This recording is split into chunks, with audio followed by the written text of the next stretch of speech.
you just vote? What number is it? But these guys.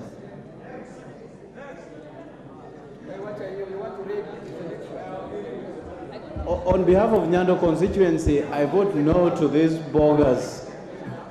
Chanda Sahib.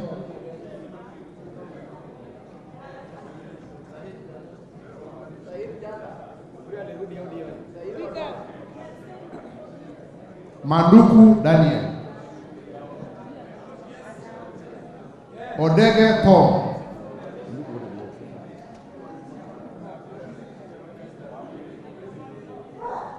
Pale kwake ni wapi?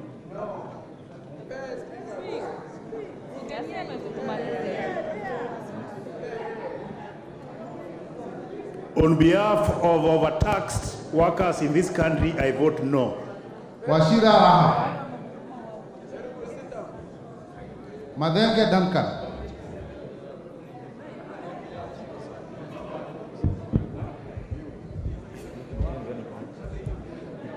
Madenge Duncan. Muchira Michael. Keramo David. Wainaina Michael. Kosing David. Mupe Anton Ken.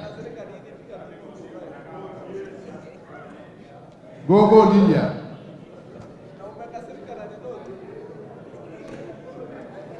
Amolo Paul.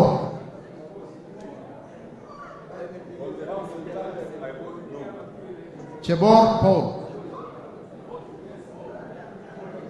Paul Abuor.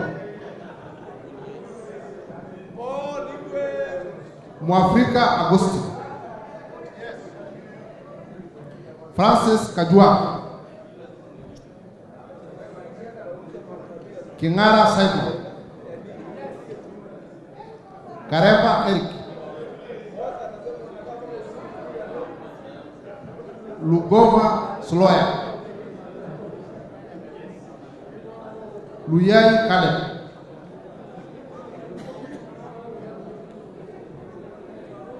Raso Dido. Lenguris Poli. Lentoitoni Jackson.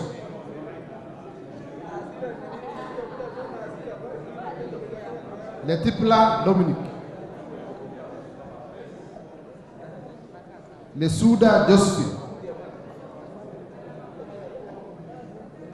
Nikal James. Ikana Frederick. Ikana Frederick. Oduor Christine.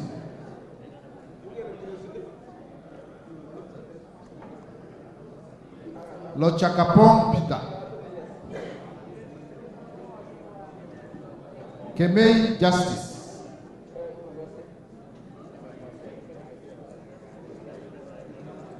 Koi John Waluki.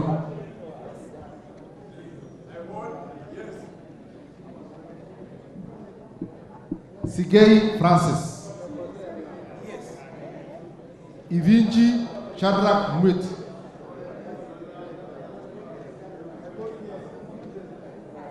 Onyengo Silvanus. Yes. Kiplagat David. Maina Amos.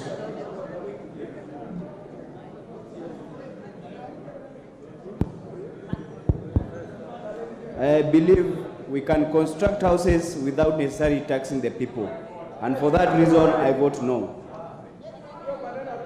Odhiambo Billy. Omondi Karoli. Gashove Samuel.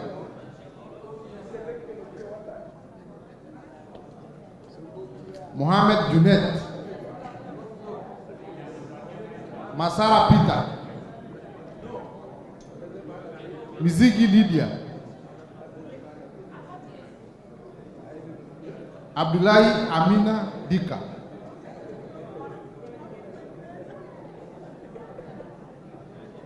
Abdullahi Amina Dika, Bara Hussein Abdi,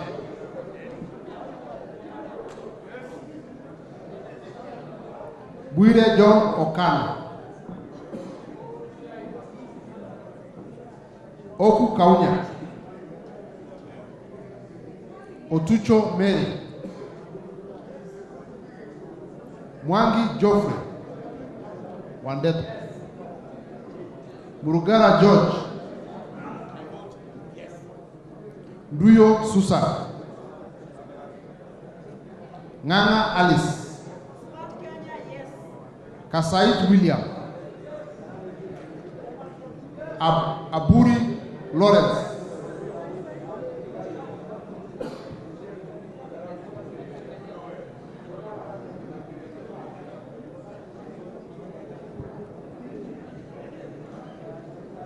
Mutunga John,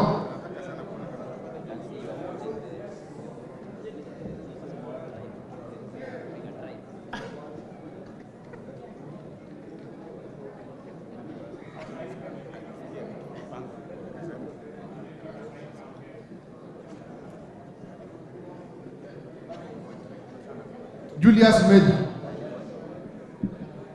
Shikati John,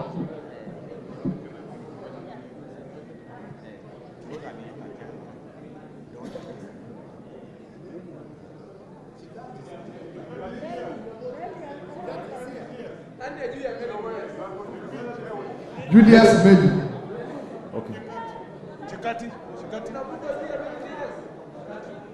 Shikati John, Siyoi Lilian, Sitienei Janet, Ngitit Cecilia, Emade Joseph, Gikolong Nicholas,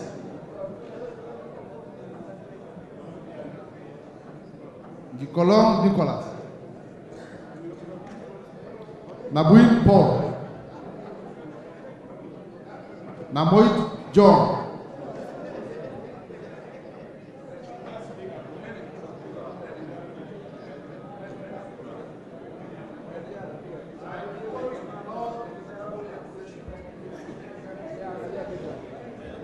Nanok Daniel,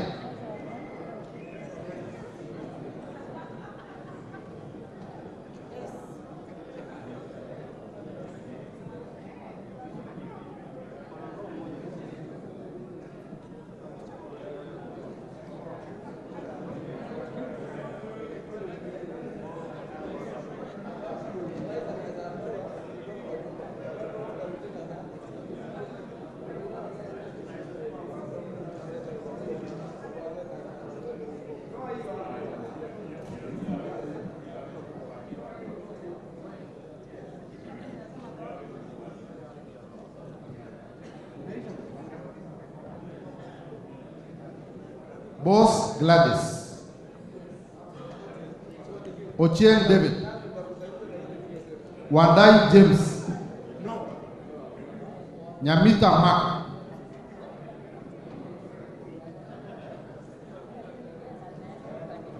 Kagesi Kivai,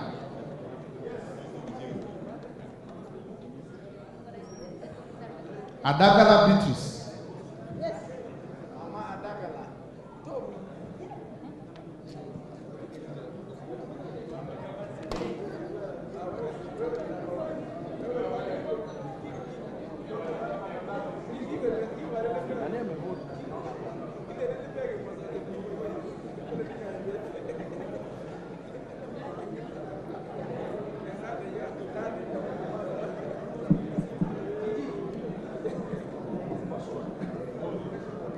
Abdi Khamis Chome,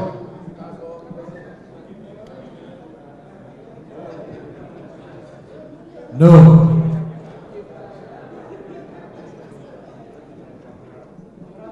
Jeho Fatuma Abdi, Mohamed Aden Daudi, Sani Ibrahim Abdi,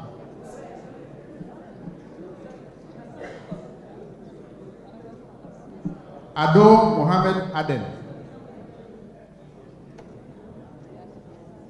Farah Yusuf Mohammed.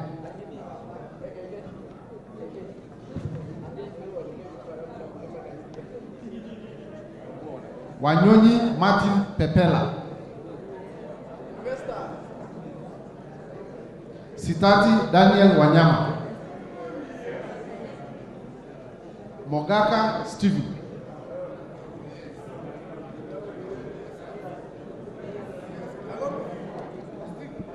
Kasivai Rael.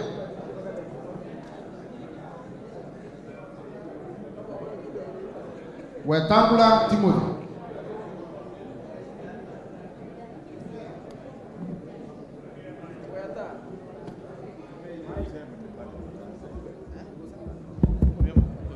I vote no. Mwakuona Danso.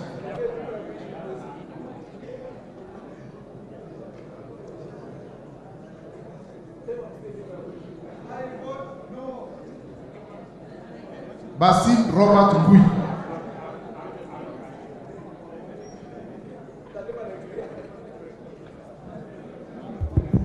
Yata. On behalf of Yata people, I vote no. Ali Abdisirat. Shege Sabina Wanjiro. Dena Joseph Hamisi. Harun Suleha. Ikiara Donovan. Iraya Joseph. Koskei Jackson.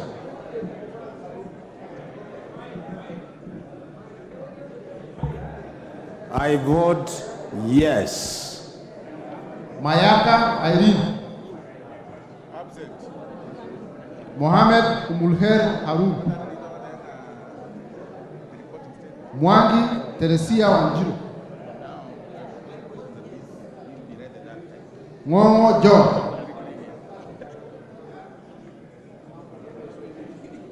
Ngongo John.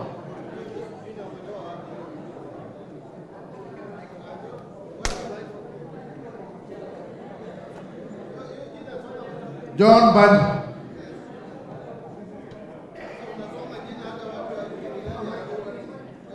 Weka microphone. I vote no.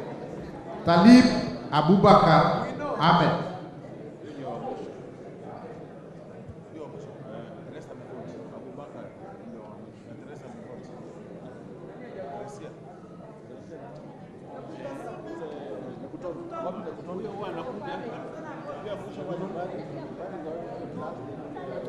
Lekuton Joseph.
para kurudi.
Uzuri unauliza watu wameshika wapi kusema. Peke yake. Hawezi ile. Ile maneno nifikiri aje.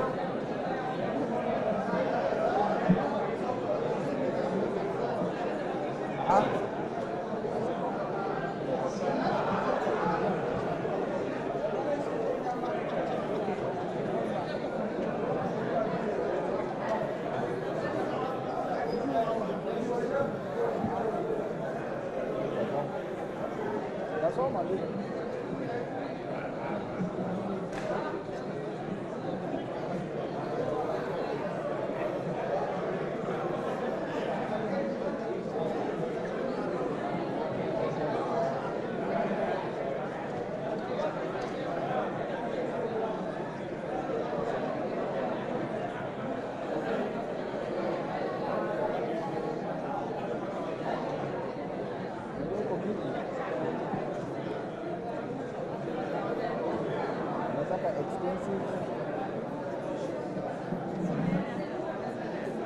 Expensive planner. Degree yako ni 2 years.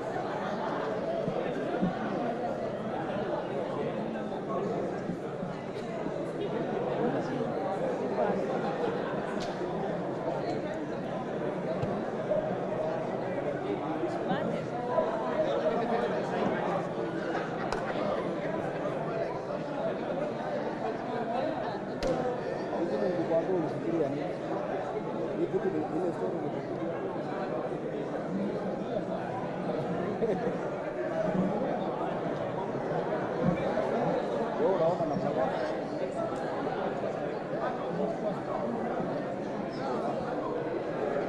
Sema mrembo.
Kwa nafikiri anavaa shule wakati. Jamaa ndio wanakuja.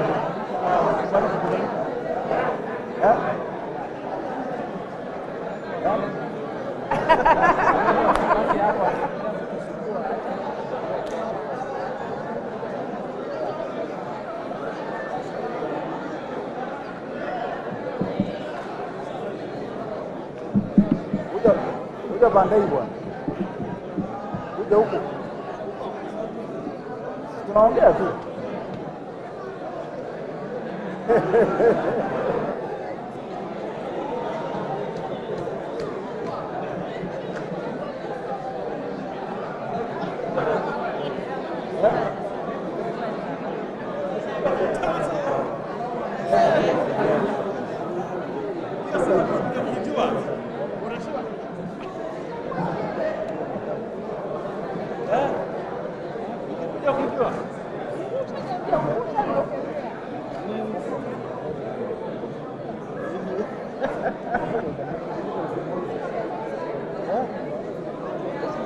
Ukikuja ukisema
Order, members, resume your seats. Members, voting is over. Will you resume your seats? The Honorable Lachi, the Honorable Koi, Waluke. Honorable members, order. The Honorable Sunkuya. Order, members, resume your seats. Resume your seats. Order, members.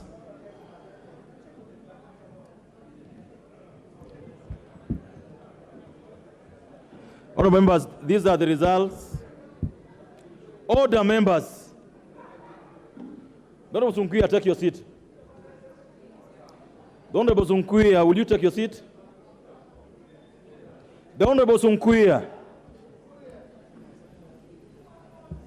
These are the results of the voting on the division that clause 76 as amended be part of the bill. Members present and voting 256. Those voting aye 184.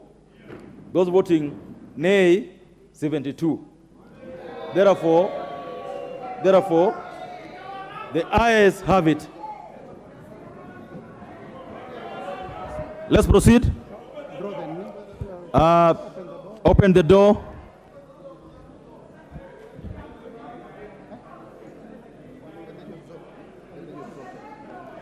Clause number 77.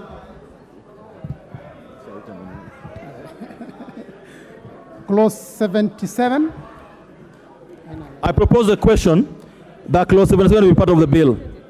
I now put the question that clause 77 will be part of the bill. Will as many of that opinion say aye? Will as many as the contrary opinion say nay? The ayes have it.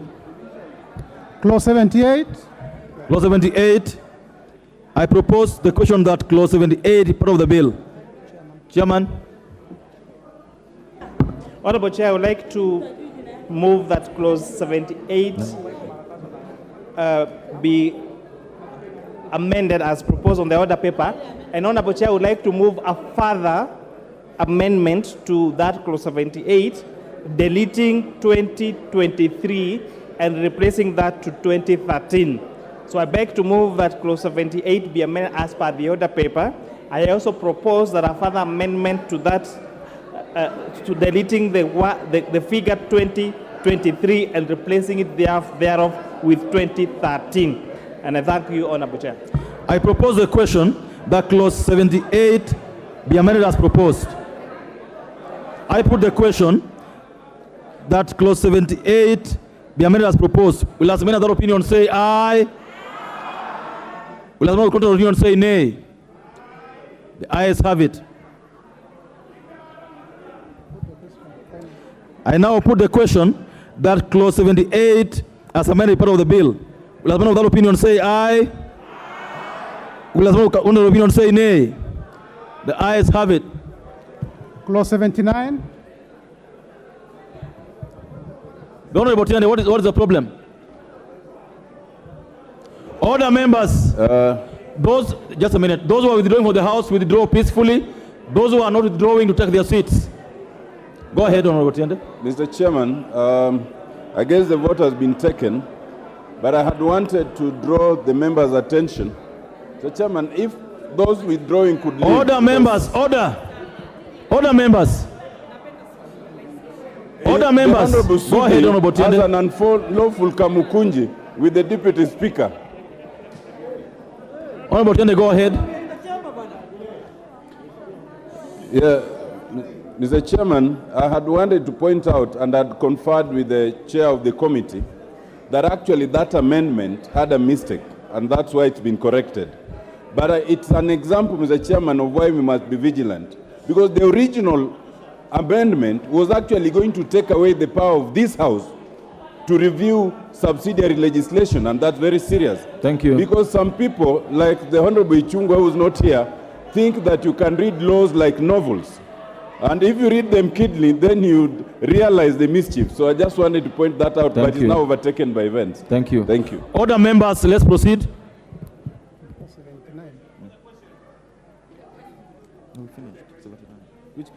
Clause 79. I propose the question that clause 79 be part of the bill. I now put the question that clause 79 be part of the bill. Will as one of that opinion say aye? Will as many as contrary opinion say nay? The ayes have it. Clause 80. I propose the question that clause 80 be part of the bill. Mover. Honorable Chair, I beg to move that clause 20 be amended as per the order paper. Honorable It's Chair, clause this is- 80. So, I thought I said 8, sorry. Honorable Chair, I beg to move that clause 80 be amended as per the order paper. And Honorable Chair, this is just a cleanup where we are just including the word designated as a cleanup to the retirement benefits of deputy presidents, liaison officers Act of 2015. I propose the question that clause 80 be amended as proposed by the chairperson. Don Labonyikal. Chair, can we get the practical import of that amendment? Chair. Again, Honorable Chair, this is a cleanup, but I know what the Honorable Nyikal could be alluding to. You will get a chance to, we can debate that in clause 82, the one that's talking about the retirement benefits of deputy president and designated state officers. But this clause 80 and clause 81 are just cleanups. Thank you. I now put the question that clause 80 be amended as proposed. Will as one of that opinion say aye? Will as one of the contrary opinion say nay? The ayes have it. I now put the question that clause 80 as amended be part of the bill. Will as one of that opinion say aye? Will as one of as many as contrary opinion say nay? The ayes have it. Clause 81. I propose the question that clause 81 is part of the bill. Mover. Honorable Chair, I propose that clause 81 be amended as per the order paper. And again, Honorable Chair, this is just a cleanup of that particular clause. I propose the question that clause 81 be amended as proposed. I put the question that clause 81 be amended as proposed. Will as many without opinion say aye? Will as many as the contrary opinion say nay? The ayes have it. I now put the question that clause 81 be as amended be part of the bill. Will as many as are of that opinion say aye? Will as many as the contrary opinion say nay? The ayes have it. Clause 82. I propose the question that clause 82 be part of the bill. Mover. Again, clause 32, clause 82. Clause 82. Clause 82. Yes, again, clause 82 is more of a cleanup. So I propose that clause 82 be amended as per the order paper. I propose the question that clause 82 be amended as proposed by the chairman of Finance Committee. I put the question that clause 82 be amended as proposed. Will as many as that opinion say aye? Will as many as the contrary opinion say nay? The ayes have it. I now put the question that clause 82 as amended be part of the bill. Will as many of that opinion say aye? Will as many of the contrary opinion say nay? The ayes have it. Clauses 83 and 84. I propose the question that clauses 83 and 84 be part of the bill. And I put the question that clauses 83 and 84 be part of the bill. Will as many as that opinion say aye? Will as many as are the contrary opinion say nay? The ayes have it. New clauses. New clause 73A.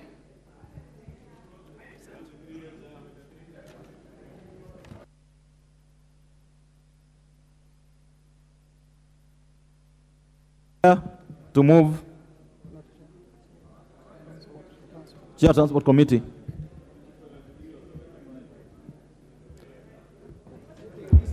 Thank you, Honorable Chair. I beg to move that the bill be amended by inserting the following new clause immediately after clause 73. 73A, Section 7 of the Kenya Roads Board Act 1999 is amended in subsection 1 by A, deleting paragraph G, and B, deleting the word 8 appearing at the beginning of the paragraph and substituting therefore the word 5. And secondly, Honorable Chair, that the bill be amended by inserting the following new clause immediately after clause 74. New clause 74A, the first schedule to the KRB Act. Order. You'll move the 73A and we vote on it before you go to the 74. So, Chair, Okay, Chair, I beg to move. Just do it again and say that you move that we read that new clause a second time. Thank you. Honorable Chair, I beg to move that 73A be amended as read. I propose the question that the new clause 73A be now read a second time.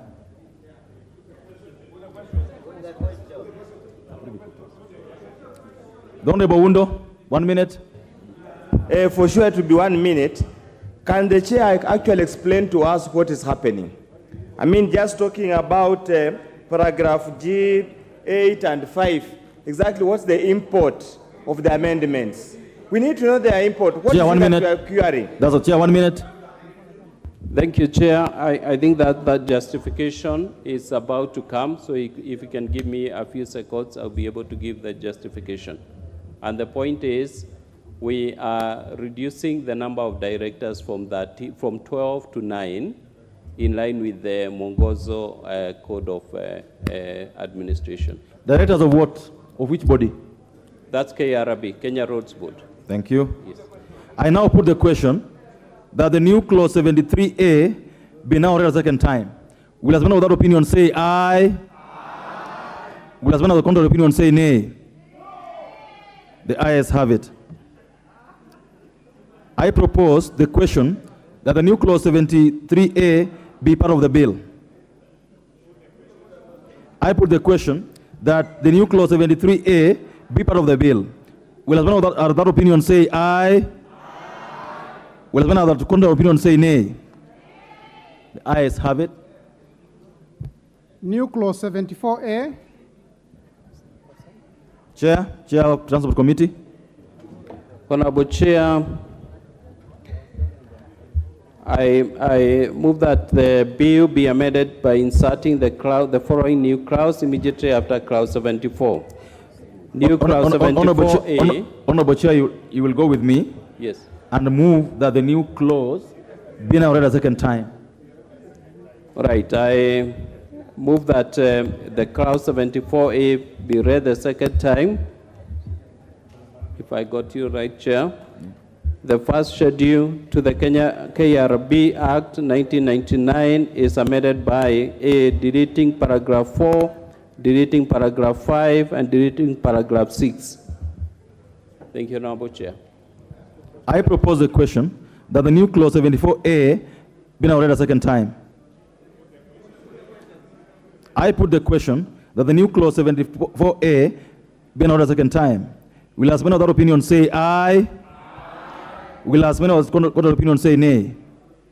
The ayes have it. Honorable Nyikal, what's out of order? Chair, whenever you have new clauses in amendments, remember, members did not have the chance of seeing those clauses. So you cannot, therefore, assume like you would have if they were in the bill before. And then you can tell the members, you had the bill, you didn't read it. That's fine. But if the clauses are new and the second time, the member has to explain exactly, this is what we are doing, and this is what it means. No, in the order paper, you just say replace this, replace that. So you then cannot assume that. Thank you so much, Honorable Nyikal. You know that you already voted on this matter, but I would indulge you. Chair, 30 seconds to explain what this is about. 30 seconds. 1 minute at most. Thank you, Honorable Chair. The purpose of these amendments is to reduce the number of directors or the board members from 12 to 9. You know, most of the agencies, government agencies, have not more than 9 board members. But KRB has 12. And in line with the Mwongozo Code of Governance, it is necessary that we abide by the same by reducing the number of directors from 12 to 9. That was 73A. 74A? It's the same. It's the same, yes. Okay. Yeah. It's the same. It is. No, we've already voted on this, Honorable Nyikal. We can't go back to it.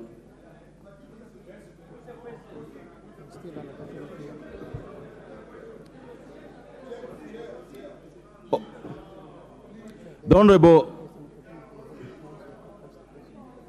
Nyikal, resume your seat. I'll give you a chance. I want to propose the question that new clause 74A be part of the bill. Now go ahead. Chair, when you are taking a very substantive amendment, remember that actually the finance bill in a way is a miscellaneous amendment bill because it is touching on very many acts at the same time. And now, if you are doing a substantive thing like changing the board of directors of an institution, Chair, I think that is not the right thing to do in this. And more so, if you then say, then we would like to know in that composition what parts, which one is being removed, who is being removed, because these boards are normally representative. So the proper thing would say in the act, it is the following, and therefore we are removing this and this and this. Now that is what would be proper. And another thing, Mr. Chair, Mwongozo is not a legal entity, it is a policy. You as a lawyer will guide us whether you can actually change a whole act in a situation like this using in line with Mwongozo, which in itself is not an institution. Thank you. So that's my concern. The Honorable Chungwa, what is out of order? Honorable Speaker, I was just consulting with the chairs, and to an extent I want to agree with what Professor Nyikal, Dr. Nyikal is saying, and request the chair of the Transport Committee to withdraw that particular amendment to save time.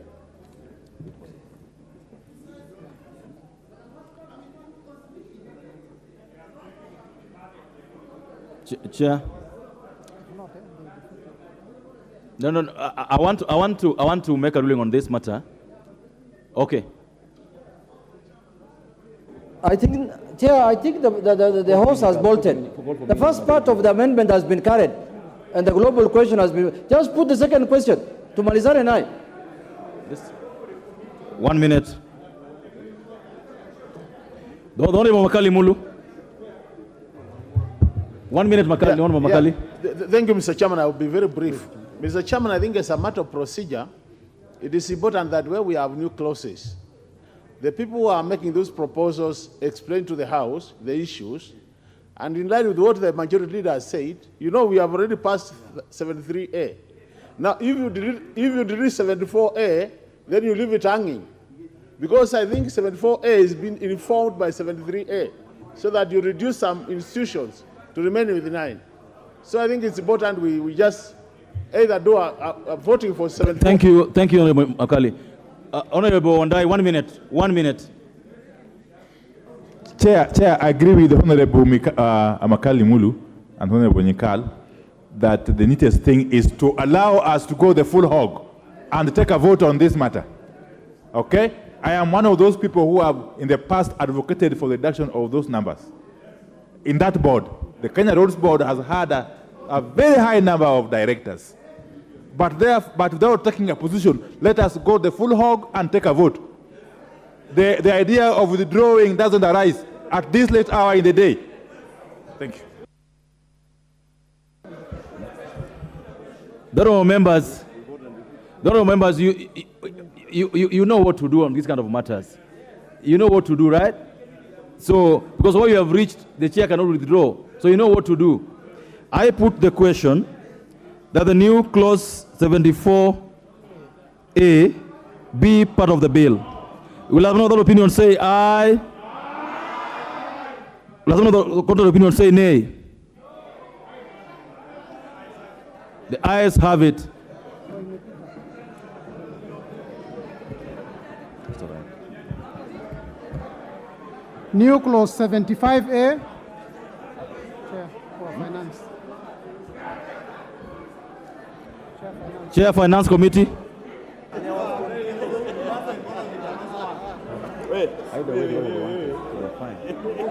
Order members. I'm so sure that both sides got what they wanted, so that's all right. The chairperson, Committee of Finance. Proceed. New clause 75A. 75A. Thank you very much. I beg to move that the new clause 75A be read a second time.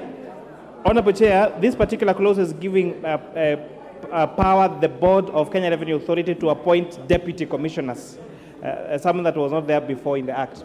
With that, I beg to move, Honorable Chair.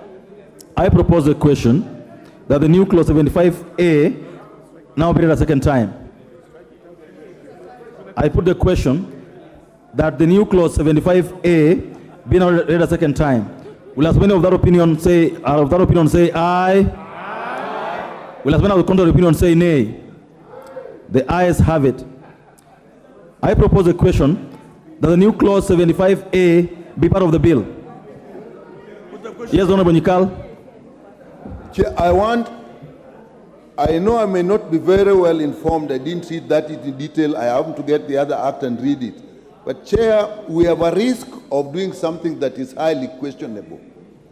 Using the Finance Act to actually change the structure of an authority like this is something that may be questionable. And I know we have done that, and I see some mischief. I think people should be sober enough to actually do the correct thing. Mwongozo is in itself not a legal document. So it's not over now. Now we are on 75 and we are still doing the same thing. Yeah, but whatever it is, thank you, Honorable Nikal. It is, the principle is not right. Thank you, Honorable Nikal. I now proceed to propose Honorable Undo. Chair, I also want to go on record that this is procedural. This is a substantive matter that has not been subjected to public participation, and it has found its way in this bill.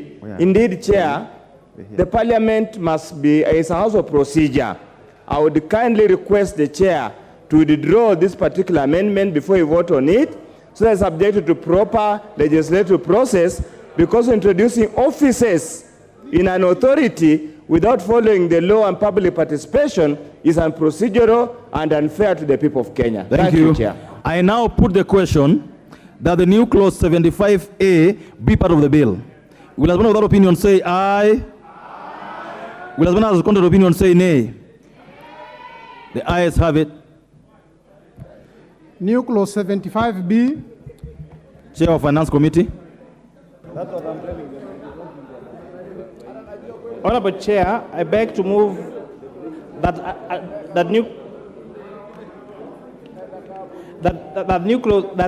clause 75B be amended as per the order paper. Honorable Chair, as you may recall, we did pass another amendment that gave the Kenya Revenue Authority Just take it again, Chair. Just say to be read a second time, not amended. To be read a second time. Okay. Honorable Chair, I beg to move that clause 75B be read a second time. As you may recall, Honorable Chair, yesterday we did pass a requirement. Order, members, order. Go ahead. Go ahead.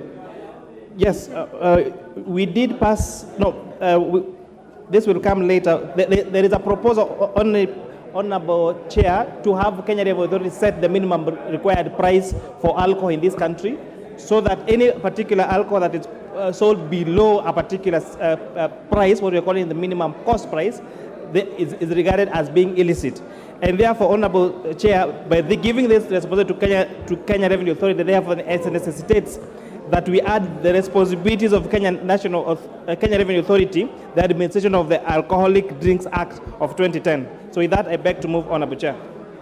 I propose the question that the new clause 75B be now read a second time. I put the question. Don't Sende.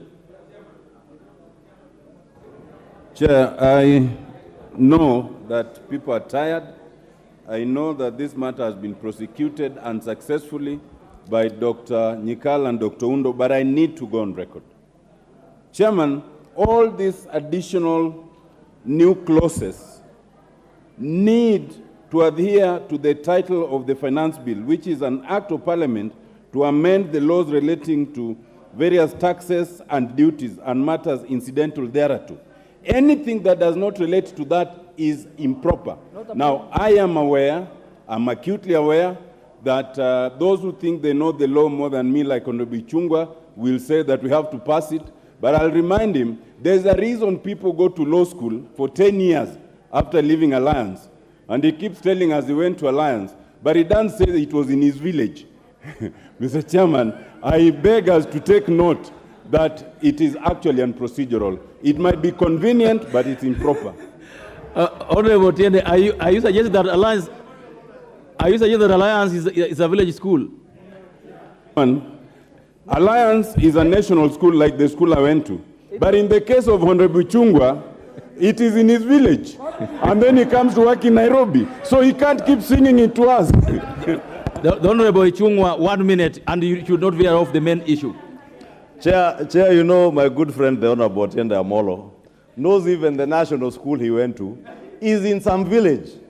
But you know, Kikuyu village, just like Kamagut and Sugoi, are very important villages. Oh dear Lord. Kikuyu has not just produced one national school, the Alliance High School. It also has the Alliance Girls High School. It has Kikuyu campus, where many members here, including the Chair of Education, went to school. Therefore, Honorable Chair, thank you. Please defend. Thank you. Chair, what do you want to debate about? Because let me have the Honorable Barasa.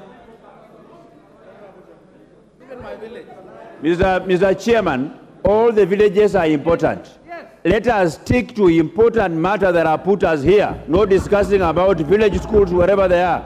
We all went to serious schools. Every school is as serious as Alliance High School. Thank you. Honourable members, I now want to put the question that the new clause 75B be now read a second time. Will as many of that opinion say aye? Will as many of the contrary opinion say nay? The ayes have it. I propose the question that the new clause 75B be part of the bill. I now put the question. The Honorable Farah. The Honorable Farah. Chair, for the benefit of the House, anything that has got a financial implication, regardless of what that act is, whether it's the Kenya Roads Board Act or it's the KRA Act, can be raised in the financial, statement. Thank you so much. The finance bill itself. Thank you. Thank you. I now put the question that the new clause 75B be part of the bill. Will as one of that opinion say aye? Will as one of the contrary opinion say nay? The ayes have it. New clause 75C.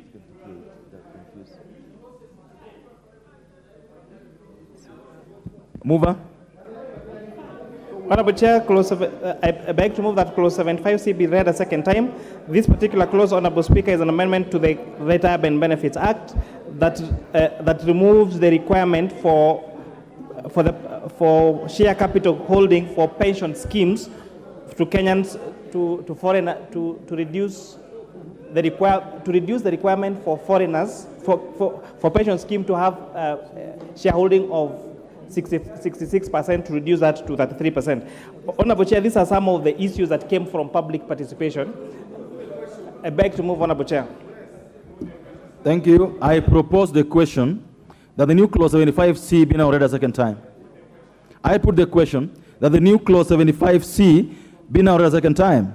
Will as many as are that opinion say aye? Will as many as the contrary opinion say nay? The ayes have it. I propose the question that the new clause 75C be part of the bill. I put the question that the new clause 75C be part of the bill. Will as one of that opinion say aye?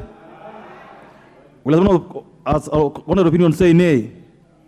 The ayes have it. New clause 76A. Mover.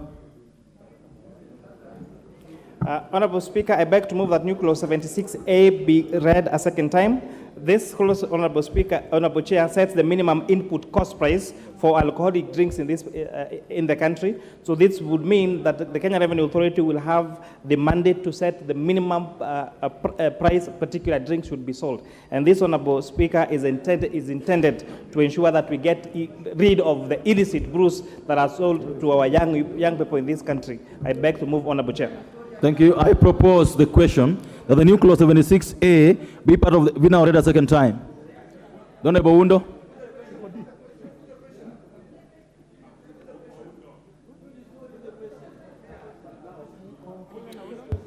Chair, I find this amendment seriously outrageous, and it offends public policy.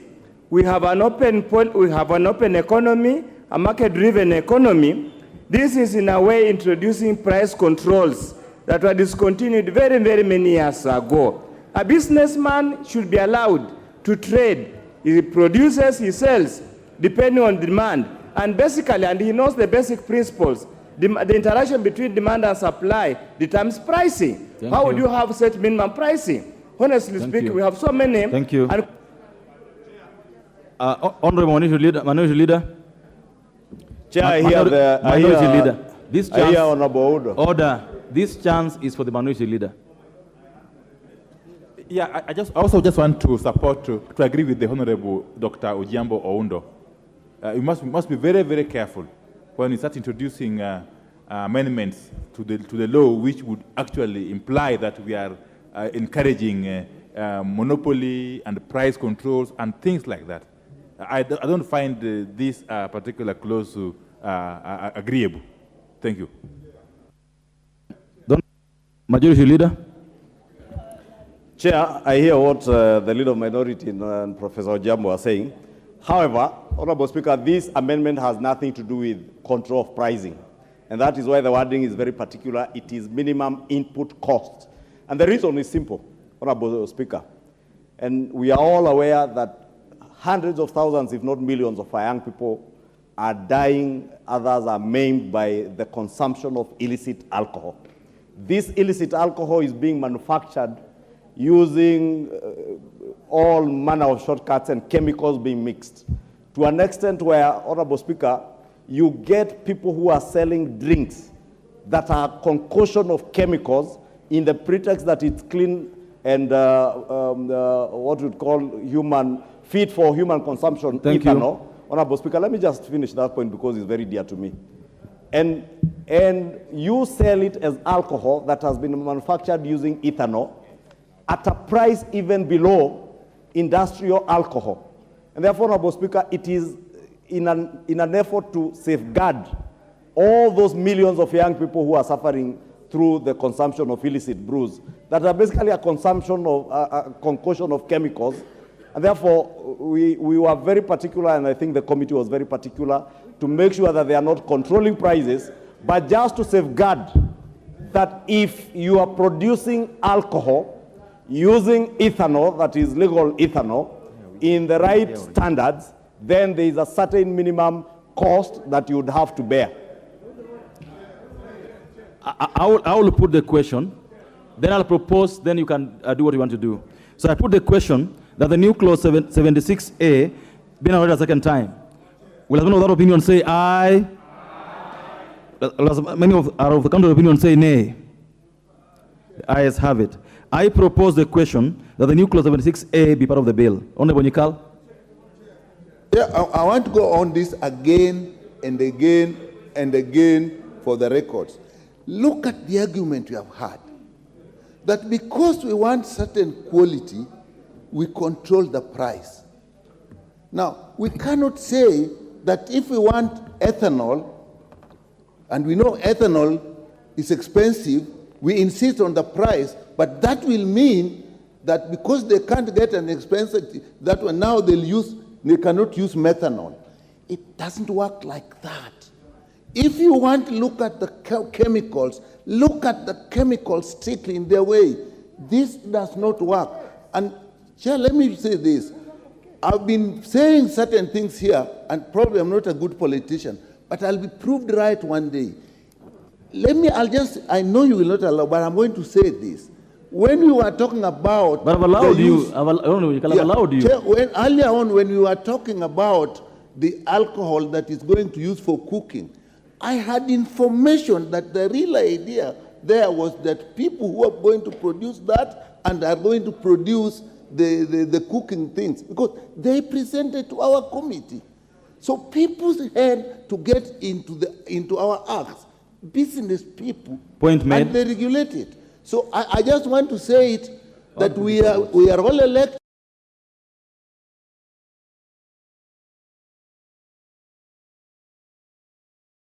Thank you. Kenyans. Thank you, Honorable Farah. Finally. Chair,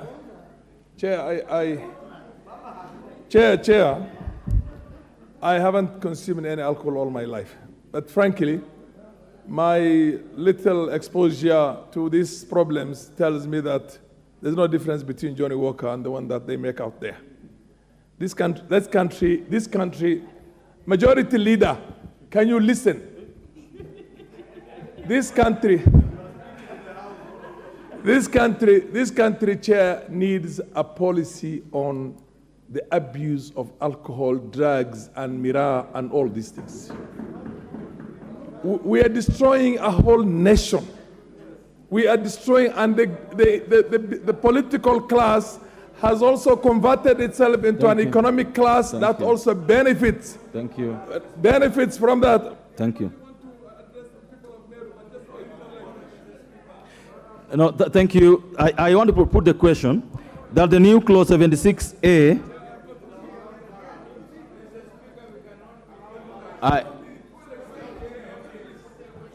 order members, at the point you've reached, we are not debating.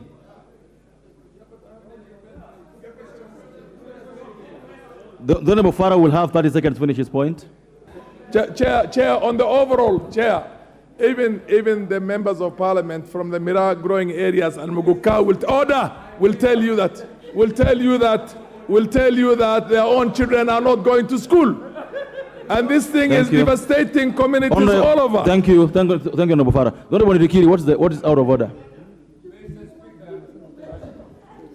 A sitting order for a dignified member, senior, in the speaker's panel can come and insinuate a miraa without any evidence, scientific or otherwise, that miraa is a drug. That is an abuse of your position as a member of parliament. Thank you. I'll put the question, members, that the new clause 76A be part of the bill. Will as one other opinion say aye? Will as one other opinion say nay? The ayes have it. Honorable Junior, what's out of order? Chair, what is out of order? Chair, there are serious clauses that have been brought back to this bill. And some of these clauses, there was no public participation. And some of them have serious effects. Chair, I want to go on record on this. Like this clause we have just passed, there was no public participation. And it is going to affect businesses of people in a big way. You know, Mr. Chair, you can just, somebody who's doing his own business of producing alcohol will be branded as illicit, just because we've said here that it's illicit. Thank you. Chair, such a clause requires serious public participation. Thank you. Order members, you know what to do. You know what Parliament does, and you know what to do after that if you disagree with the decision of Parliament. So we'll go on to the next clause.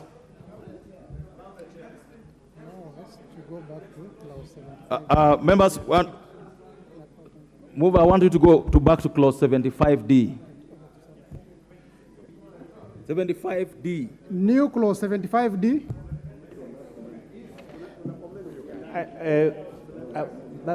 Yes. We skipped it, that's why. Okay, 75B. D. Oh, yes. Yes, I propose that clause 17B be read a second time. And Honorable, yes, I gave a different explanation.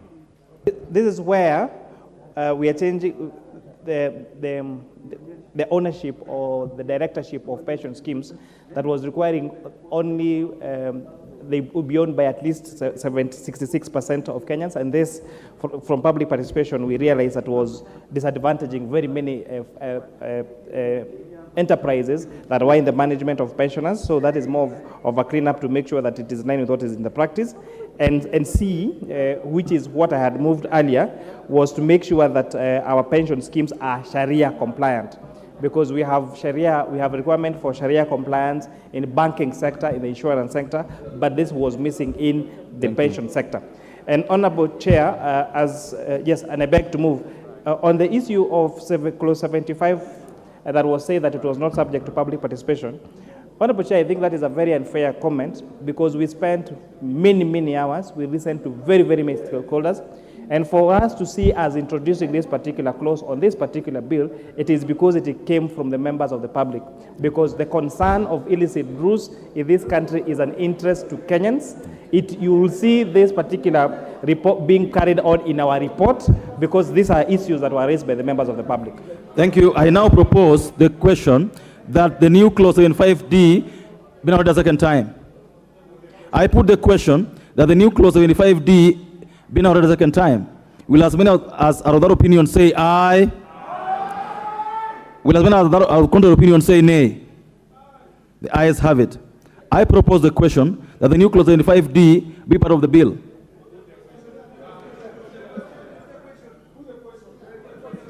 I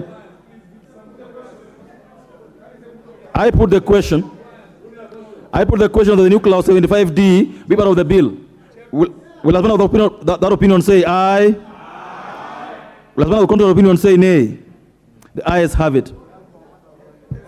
New clause 76B.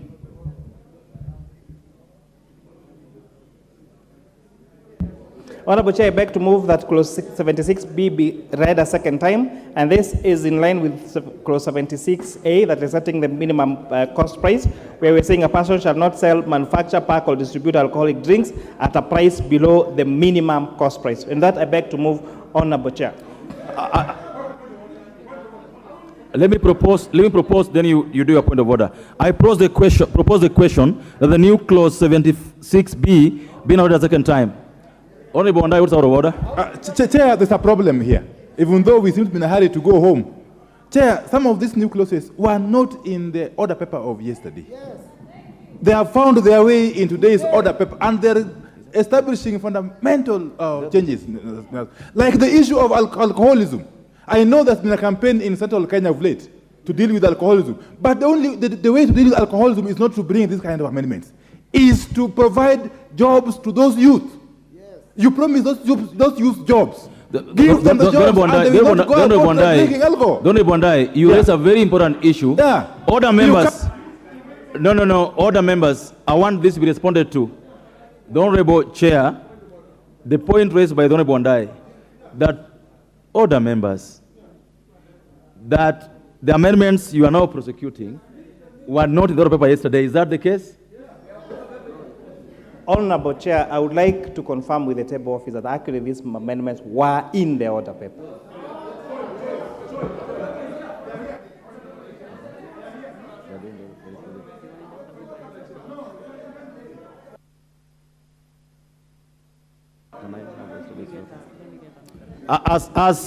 As I confirm that,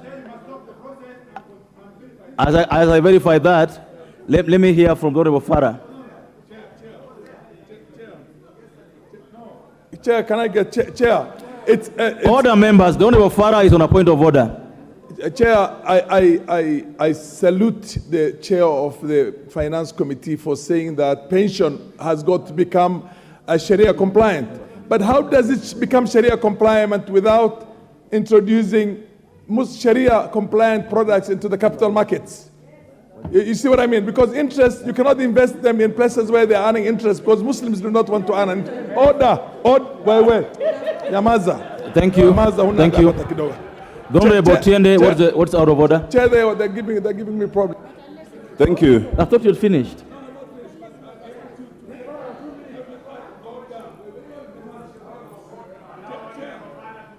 Oh, the Honorable Unit, will you take your seat? Will you take your seat?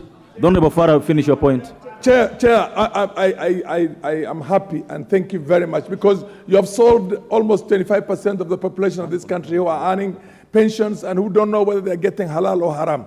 But then please, let's also go and introduce the products into the Capital Markets Authority. Thank you. The Honorable Tiende. Thank you, Chair. I wanted to tell the Honorable Farah that what he's speaking to already passed and he seemed to support it. So it's too late. Just as you said, he knows what to do. But on this one, Chair, as pending confirmation, and I wanted to speak to this. No, Honorable Farah, you allow others also to... No, Honorable, you are a sinner. Order, Honorable Farah, order. Chair, I wanted to say that in addition to the irregular introduction of these new clauses, it is standard practice that, just like with the bill, where there's any amendment, you don't just introduce what you're amending.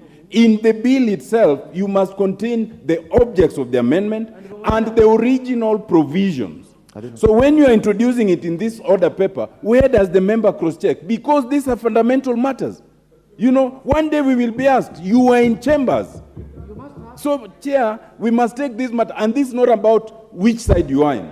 This is just about good lawmaking. Thank you. The Honorable Chair of the committee. You know, Honorable Chair, we are really coming to the tail end of these amendments. And our committee took hours to work on these particular documents. So I'm very disturbed when honorable members and senior members in leadership come and say that I sneaked in an amendment. The supplementary order paper, in fact, I have actually had to borrow one so that it's not on my notes. On page 609 has that particular proposal. So if you are not reading the order paper, do not come and accuse me of sneaking things into the supplementary order paper. This, in fact, this is a supplementary order paper of Tuesday, the June 20th, 2023. So this is what you had yesterday. So when you come in and tell me that I sneaked in, I am not taking that kindly, especially after the hours of work I have put on this particular task. Honorable Bowen. I will give the person that I should give, not the person who Honorable Chair. Honorable Bowen. Honorable Mbui, take your seat. Honorable Chair, because the Chair has really substantiated, Honorable Chair, I was disappointed that we sat here up to the middle of or this morning, or about 1 a.m. this morning, and a new clause was introduced. But now that the Chair has clarified that actually that part of the amendment is there, I want to support the... Thank you. Okay, Honorable Mbui, then I will rule on this. Thank you, Chair. Chair, the order paper for Tuesday, and the beautiful thing with Parliament is that every page of the order paper passes and a new page comes for later. Now, page number 554 has the new clause 75, and it reaches up to C. After that, it is clause 76. Correct. On this one, we have on page 689 is where we have the new clause 75C and 75D. It is here we have the evidence. It is in the, it is, any Kenyan can access it. It is on the website. Yes. So the thing is, Mr. Speaker, the fact is this. The order paper did not have 75D. Thank you so much. I will. Order, members, order. The Honorable Majority, take your seat. What I'm holding now is the supplementary order of Tuesday, June 20th, 2023 at the Honorable Majority Leader, your order of order. 2023 at 2:30 p.m. And if you have it, go with me to page 606. Go to your order paper, page 606. 606, read with me, new clauses 75A, B, and C. Then just turn to 607. We have 75C Let's just stand there. If anybody has that order paper to go with me, in page 607, 75C, 75, order members. So what I'm holding now is page 607, 75C, and 75D. If you go to page 608, it has new clauses, 76A and B. If you go on like that, you get all this. This is the order paper for yesterday, the 20th of June 2023 at 2:30 p.m. So all these that are being discussed this evening were in yesterday's order paper. Nothing, and I want to repeat so that it's very clear, none of the clauses we're discussing today were not in yesterday's order paper. All of them were in yesterday's order paper, and I've confirmed that.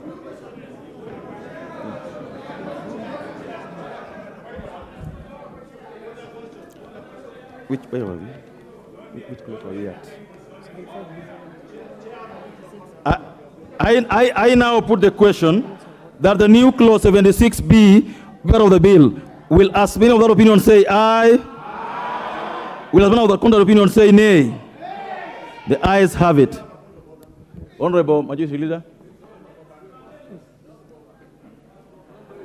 You know, Chair, just on a matter of our own procedures and rules, because it's rather unfair, Honorable Speaker, and thank you, let me begin by thanking you for your guidance.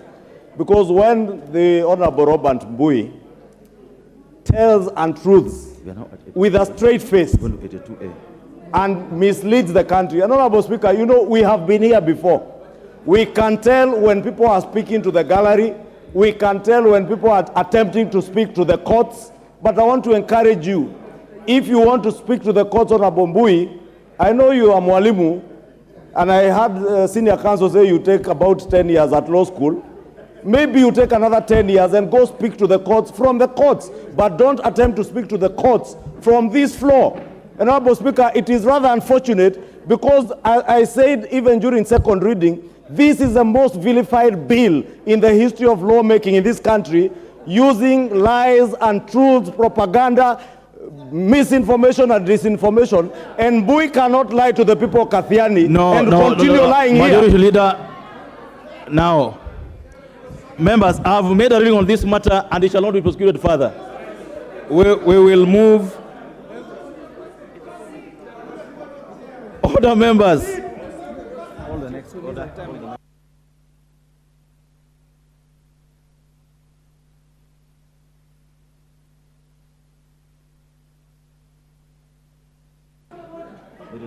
New clause 82A. Mover. Honorable Chair, I beg to move that clause 82A be read a second time. Honorable Chair, this is a clause that is extending the benefits that are given to deputy presidents and designated state officers, including those of the Speaker and the Deputy Speaker, Honorable Chair. And that I beg to move. I propose the question that clause, the new clause 82A, be now read a second time. I put the question that the new clause 82A be now read a second time. Will as many of that opinion say aye? Aye. Will as many of the contrary opinion say nay? The ayes have it. I propose the question that the new clause 82A be now part of the bill. I put the question that the new clause 82A be part of the bill. Will as many of that opinion say aye? Aye. Will as many of the contrary opinion say nay? The ayes have it. New clause 82B. Honorable Chair, I beg to move that clause 82B be read a second time, and then clause 82B and C and D and E are similar to clause 81A. So I beg to move that clause 82B be read a second time. I propose the question that the new clause 82B be read a second time. I put the question that new clause 82B be now read a second time. Will as many of that opinion say aye? Aye. Will as many of the contrary opinion say nay? The ayes have it. I propose the question that the new clause 82B be part of the bill. Honorable Wundo.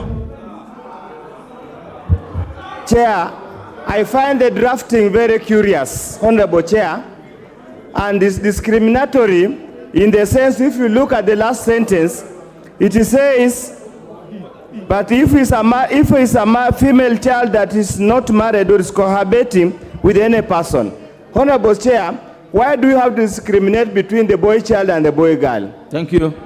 I mean the girl child, sorry. Thank you. Why do you have to discriminate? Thank you.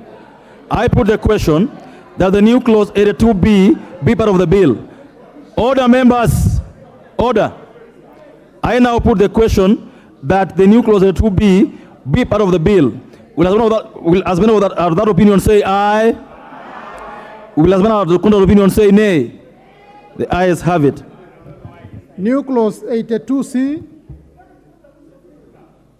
Mover. Honorable Chair, I beg to move that clause 82C be read a second time, and again this is similar to A and B, so I beg to move. Thank you. I propose the question that the new clause 82C be now read a second time. I put the question that the new clause 82C be now read a second time. Will as many as that opinion say aye? Will as many as our contrary opinion say nay? The ayes have it. I propose the question that the new clause 82C be part of the bill. I put the question that the new clause 82C be part of the bill. Will as many as are of that opinion say aye? Will as many as our contrary opinion say nay? The ayes have it. New clause 82D.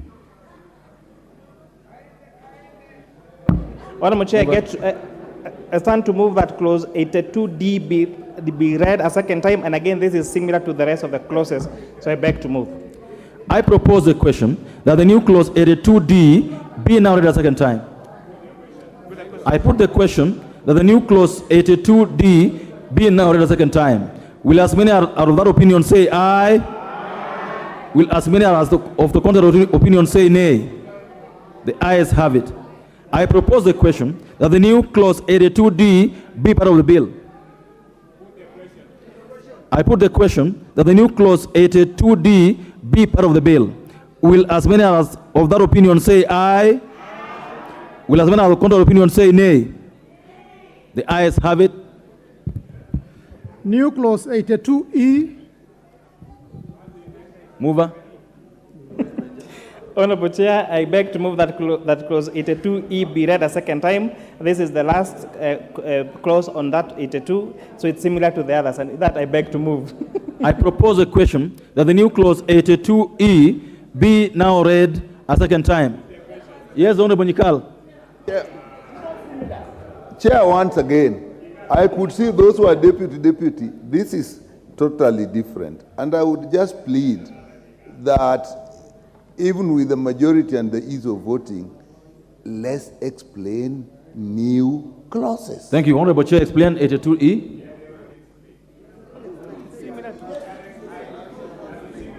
The Honorable Nikal will be attentive this time round.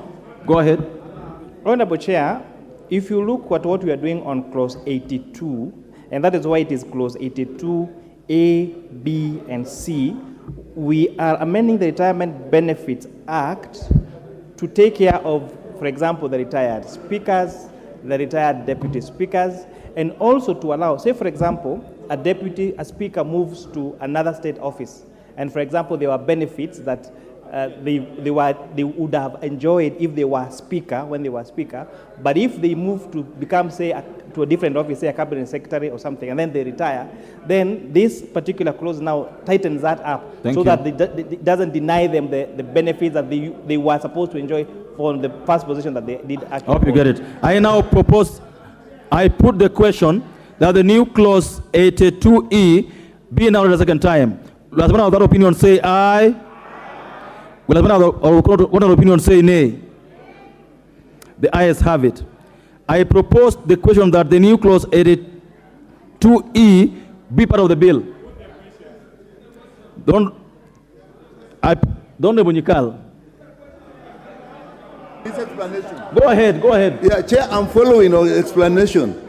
You see, what is expected, and you will agree with me, is here you are saying in paragraph B, by inserting the words of one chief liaison officer immediately after the words one personal assistant.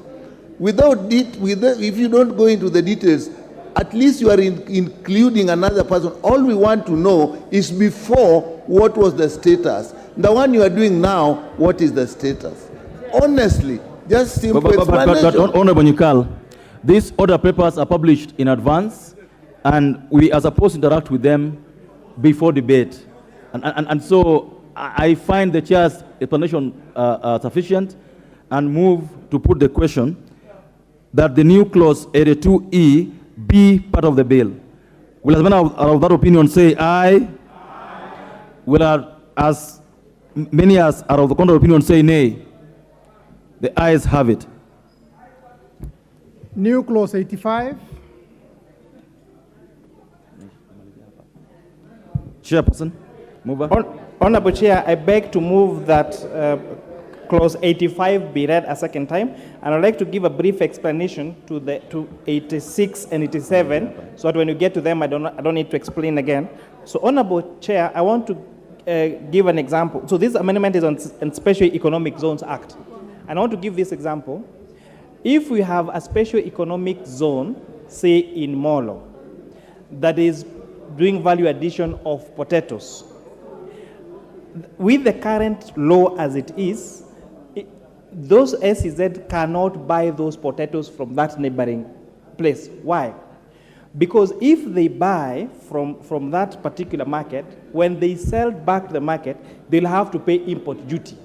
Because special economic zones are seen in the minds of the law as being an outside country. So, however, if the same developer, if the same processor of that project at that SEZ, special economic zone, imports potatoes from Uganda, those potatoes are going to come without import duty of 35%. So these particular proposals are supposed to incentivize our special economic zones to buy their raw materials from the local areas and not necessarily import from COMESA countries, because if they imported, then they will not pay import duty. And with that, I beg to move, Honorable Chair. Thank you. I now propose the question that the new clause 85 be noted a second time. I put the question that the new clause 85 be noted a second time. Will as many as are of that opinion say aye? Will as many as are contrary opinion say nay? The ayes have it. I propose the question that the new clause 85 be part of the bill. I put the question that the new clause 85 be part of the bill. Will as many as are of that opinion say aye? Will as many as are of contrary opinion say nay? The ayes have it. New clause 86. Mover. Honorable Chair, I beg to move that clause 86 be read a second time as explained in clause 85. I now propose the question that the new clause 86 be now read a second time. I put the question that the new clause 86 be now read a second time. Will as many as are of that opinion say aye? Will as many as are contrary opinion say nay? The ayes have it. I propose the question that the new clause 86 be part of the bill.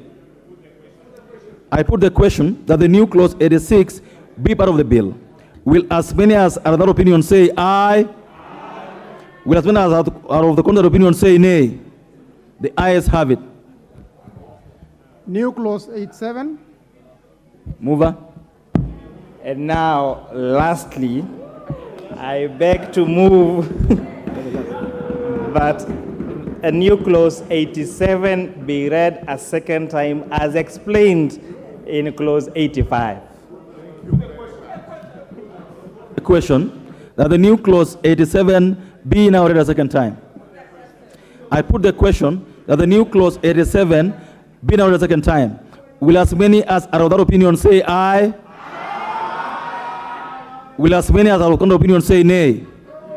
The ayes have it. I propose the question that the new clause 87 be part of the bill. Honorable Nyikal. Chair, I stand to support, because this explanation, at least now you know that the concept is when you have a zone, it equates with the foreign one. At least that is now known. So Thank this you. is good, we support. Thank you. Chair, that is how it should be done. Thank you, Chair. Honorable Nyikal. I now put the question that the new clause 87 be part of the bill. Will as many as are of that opinion say aye?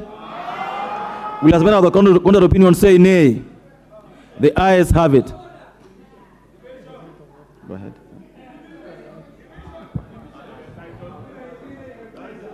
Title. Just to say title with the title of the bill. New proposal.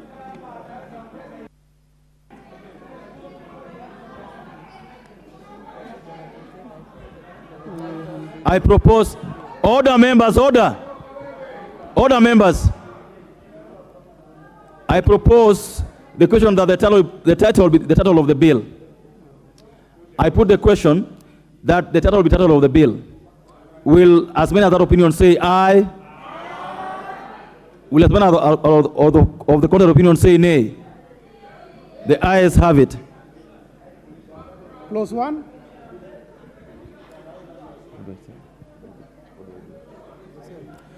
Clause 1, I propose the question that clause 1 be part of the bill. I put the question that clause 1 be part of the bill. Will as many as are of that opinion say aye? Will as many as are of the contrary opinion say nay? The ayes have it.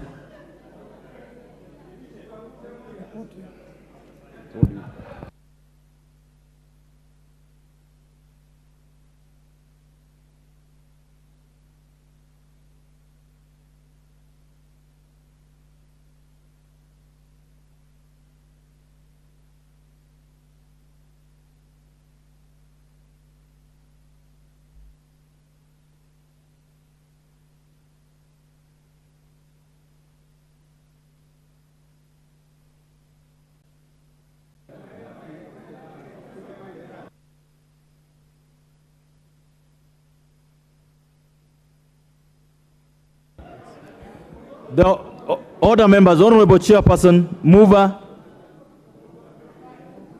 you remove for reporting. Honorable Chairperson, I beg to move that the committee do report to the House its consideration of the Finance Bill, National Bill number 14 of 2023, and its approval thereof with amendments. Thank you. I now put the question, members, which is that the committee do report to the House its consideration of the Finance Bill, National Assembly Bill number 14 of 2023, and its approval thereof with amendments. Will as many as of that opinion say aye? Will as many as of the contrary opinion say nay? The ayes have it.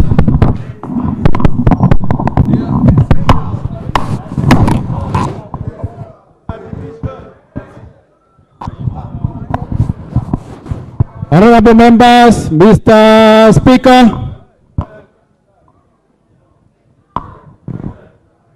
You are welcome.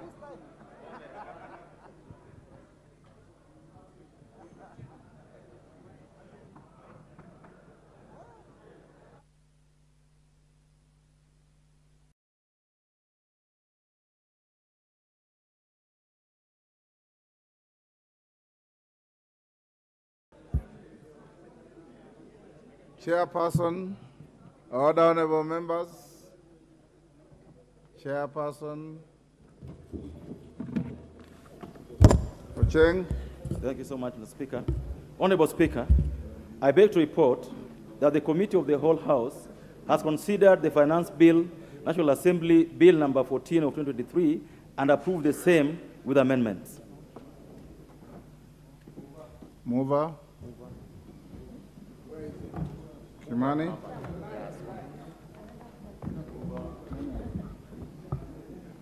Honorable Speaker, I beg to move that the House do agree with the committee in the said report, and as I ask the Honorable Leader of Majority Kimani Ichung'wah to seconds, I would really like to thank the Honorable Members of Parliament for supporting the amendments. I can say that even those that oppose particular clauses, we really benefited, and especially speaking on my behalf, on the reasoning And this being the first finance bill that this administration is processing, we look forward to an even improved process, improved judgment, improved debate, and improved provisions so that we can make sure we grow this country forward. With that, I ask the Leader of Majority to second. Honorable Speaker, allow me also, as I second, to thank all these members who have sat through this 2 days to the wee hours of the morning and late at night, Honorable Speaker, debating issues that have concern to the Kenyan people from both sides of the coalition. And as the chair of the Finance Committee says, this has enriched the debate of this assembly, enriched the value that we give back to the people who elected us to this house. And just in the words of the chair of the Finance Committee, let me also take this opportunity to thank even those of our colleagues on the minority side who had their say, as the majority had their way, because that is what pertains a democracy. And it is testament now to the world, not just Kenyans, that we are a true democracy, that where we can come into this debating chamber, debate without having acrimony, without having chaos. And I must commend the decorum that we have conducted ourselves with over these 2 days, even under very strenuous circumstances, when it's very late and members are tired. Many of these members from across the board have really behaved well. I do not want to say it may have anything to do with those who have not been there, but let me also use this opportunity to ask all of us, just as we have allowed each other to be heard and put our points across always during the debate, to allow each other to speak and be heard. When you have an opinion different from mine, it doesn't add any value shouting at me from your seat or me shouting at you from my seat. It only adds value me listening to you, and when I get an opportunity, or any of my colleagues gets an opportunity, to answer you back.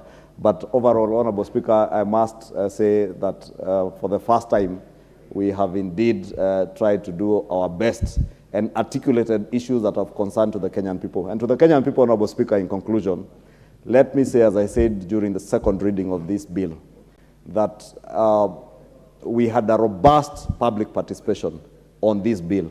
It is one of the bills where Kenyans from all walks of life had something to say about. A lot of it, Honorable Speaker, based on information that was being peddled in the media that was untrue, and they will now bear as witness when this bill comes to be assented to by His Excellency the President, whenever he assents to it, that many of the things that Kenyans were being scared about, especially by our media houses, Honorable Speaker, may not be necessarily what they were being told. And with time will prove us right. And Honorable Speaker, it is a huge sacrifice, not just for members of Parliament, but even for the people of Kenya, that we have got to take a painful walk for a short time to get back our economy to where it ought to be. We are in this economy, in the situation it is in together, and together as Kenyans, we will get out of it and be on a path of renewal, a path of economic recovery, and a path of unmatched prosperity with the sacrifices that people of Kenya and all of us will make. With those very many remarks, Honorable Speaker, I beg to second. Thank you, Majority Leader. Honorable members, I now propose the question, which is that the House do agree with the committee in the said report. I now put the question, which is that the House do agree with the committee in the said report. As members of that opinion say aye. Aye. Will those of the contrary opinion say nay? Nay. The ayes have it. Mover. Honorable Speaker, I beg to move that the Finance Bill, National Bill number 14 of 2023, be now read at that time. And Honorable Speaker, before I do that, I would really like to, in a very special way, thank our people, our team, that's our secretariat team. This dedicated parliamentary staff spent hours, when you're doing the reports, they actually transnited, making sure that everything is done. And perhaps I feel we do not appreciate enough the work that is done by the staff of Parliament. And this is proof that the thousands of documents they process, the great sacrifice they did make, some of them are still seated with us here, and even after this, they'll go to work again. Tomorrow morning, we start vetting of the chairperson for the Commission on Revenue Allocation, and expect that they will have prepared, and that before now we start on that. And so I really want to thank the dedicated parliamentary staff that really did their work to make this a success. And lastly, I want to thank the members of the public that sent us more than 1,500 memoranda, the more than 200 stakeholders that took their time to come and share their views with us.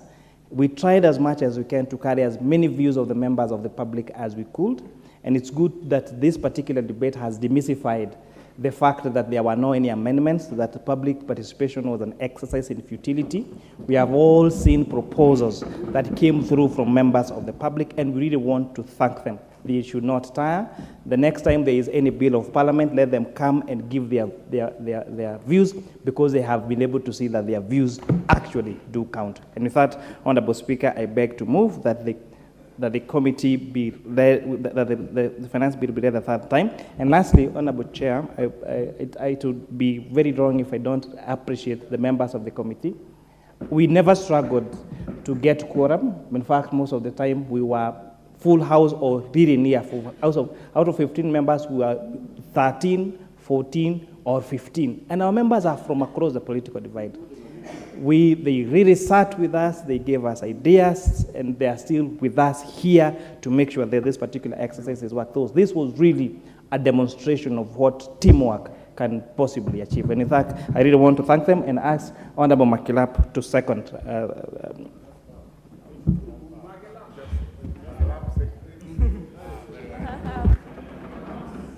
Thank you. Honourable members, I now propose the question, which is that the Finance Bill, National Assembly Bill number 14 of 2023 be now read a third time. 1 minute. I'll give you 1 minute. Yeah, please, Mr. Speaker, thank you very much. And I also want to take this opportunity to thank the honourable members for the way we have aggressively participated in the debate and passage of this bill. And I also want to thank our members on this side who have stood firm against all odds to make sure that they oppose all draconian and offensive clauses in the bill. Mr. Speaker, I am happy that we were allowed to debate freely in the House. We gave our opinion. We were allowed free debate on this bill, as much as controversial as it was. But one factor that has remained constant, Mr. Speaker, in this chamber, in the history, is that all controversial bills, I don't know, for strange reasons, and surprisingly, are passed at night. From the political parties bill, the BBI bill, and now this controversial one is, all of them are passing at night, Mr. Speaker, for strange reasons. I don't know why. I don't know why they're not passing during the day. I think it is, they like darkness for strange reasons. So, Mr. Speaker, we will try as much as possible next time. Controversial bills, we pass them during the day. We will try our best. But I want to say that, members, this bill, as we said it in the second reading, was very controversial. I pray and hope that this bill is going to unite the country than divide the country. Thank you. Some of the clauses that are inside this bill are very emotive. And I pray that for the government side, I will pray for you. For the opposition side, we will do our watchful eye out there to make sure that you don't transgress in any way. Thank you very much. Thank you, Honorable Junet. It's important to know that many great things happen at night. Honorable members, I now put the question, which is that the Finance Bill, National Assembly Bill number 14 of 2023 be now read a third time. As members of that opinion say aye. Aye. Will those of the contrary opinion say nay? Thank you. Honorable members, allow me also. Oh, sorry. Clerk. A bill for an act of parliament to amend the laws relating to various taxes and duties and for matters incidental thereto.